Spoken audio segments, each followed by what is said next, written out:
আমাদের চ্যানেল মাইথোলজিয়াতে আপনাদের সবাইকে স্বাগত।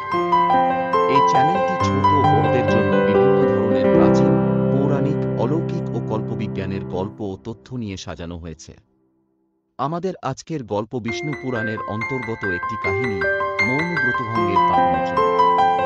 গল্পটি শোনার পর ভালো লাগলে পেজটি ফলো করবেন, শেয়ার করবেন এবং ভিডিওটি কেমন লাগলো তা লাইক, কমেন্ট করে জানাবেন। তাহলে চলুন আর দেরি না করে গল্পটি শুরু করা যাক। অনেক অনেক দিন আগের কথা। একটি রাজ্য ছিল যেখানে রাজা শতধনী তিনি ছিলেন ন্যায়পরায়ণ এবং দয়ালু। তাঁর স্ত্রী রানী সৈদা ছিলেন অনন্যা, রূপে লক্ষ্মী ও গুণে সরস্বতী। রাজা ও রানী দুজনেই ছিলেন তাদের পৃথিবীর জীবন তারা একে অপরের প্রতি গভীর ভালোবাসা এবং ঈশ্বরের প্রতি গভীর নিষ্ঠা নিয়ে তাদের জীবন যাপন করতেন।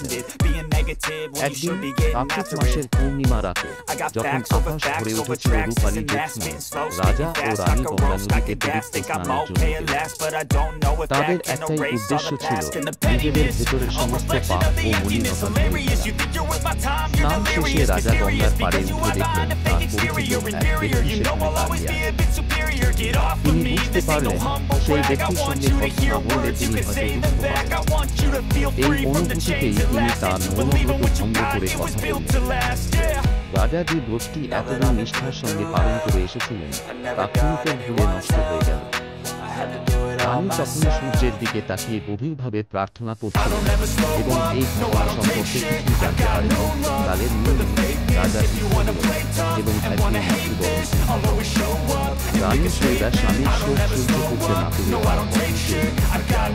কিন্তু তাঁদের গল্প এখানেই শেষ হয়। বহু বছর পরে কাশী রাজবাড়িতে জন্ম নিলেন এক অপূর্ব রূপসী রাজকন্যা, যার নাম রাখা হল সৈদা। সৈদা ছোটবেলাতেই অন্য মেয়েদের মতো খেলাধুলার প্রতি আগ্রহী ছিলেন। তার জীবন কাটত ঠাকুর দেবতার আরাধনা ও পূজার্চনা। একদিন তাঁর বাবাকে চিন্তিত দেখে সৈদা কারণ জানতে চাইলেন। সৈদা জানতেন তার পূর্বজন্মের কথা এবং জানতেন তাঁর স্বামী। তিনি তাঁর দৃষ্টি দিয়ে জানতে পারলেন তাঁর স্বামী রাজা শতধনী অভিশাপের কারণে এক পুকুরের বুকে ঘুরে বেড়াচ্ছেন। সৈদার মনের শক্তিতে সমস্ত বাধা অতিক্রম করে ছুটে গেলেন বৈদেশিকে। সেখানে তিনি তাঁর স্বামীকে খুঁজে পেলেন। পুকুরের দ্বীপে থাকা রাজাকে দেখে সৈদার হৃদয় ভেঙে গেল। তিনি তাকে আদর করলেন, ভালো খাবার দিলেন এবং বললেন, হে স্বামী, মনে পড়ে সেই দিনের কথা যখন গঙ্গায় স্নানের সময় আপনি একটি ভুল করেছিলেন। সেই পাপেই আজ আপনার এই দশা। সৈদার কথা শুনে রাজা শতধনী মনে তিনি অনুশোচনায় কাতর হয়ে নিজের জীবন শেষ করলেন। এরপর রাজা বারবার পৃথিবীতে জন্ম নিতে থাকলেন, কখনো শৃগাল, কখনো শকুন, কখনো কাক, আর শেষবার একটি সুন্দর ময়ূর। প্রতিবারই সৈদা তাকে খুঁজে বের করে তাঁর অতীতের কথা স্মরণ করিয়ে দিতেন এবং ভালোবাসায় ভরিয়ে দিতেন। শেষবার যখন রাজা ময়ূর রূপে জন্ম নিলেন, তখন সৈদা শুনলেন রাজর্ষি জনক এক বিশাল যজ্ঞের আয়োজন করছেন। তিনি তাঁর ময়ূরটিকে নিয়ে সেই যজ্ঞে গিয়ে স্নান করালেন। অতীত স্মরণ করানোর পর ময়ূরটি গভীর অনুশোচনার জীবন ত্যাগ করল। অবশেষে রাজা শতধনু আবার মানুষের রূপে জন্ম নিলেন জনক রাজার পুত্র হিসেবে।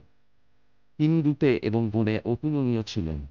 সৈদার বিবাহের সময় এক স্বয়ম্বর সভায় সৈদা বহু রাজপুত্রের মধ্যে তাঁর স্বামীকে চিনতে ভুল করলেন না। তিনি নিজের হাতে জনকপুত্র শতধনুর গলায় ভালোবাসার মালা পরিয়ে দিলেন।